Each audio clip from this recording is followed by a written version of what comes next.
You are looking at Julian's pronunciation guide, where we look at how to pronounce better some of the most mispronounced words in the world, like this other curious word. But how do you say what you're looking for today? We are looking at how to pronounce this name. How do you say it correctly? We'll be looking at how to say more confusing names that many get wrong, so make sure to stay tuned to the channel if you enjoy learning.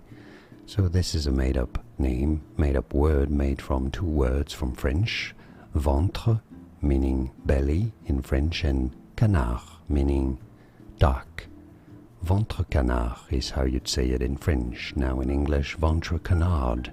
VentreCanard from French, VentreCanard.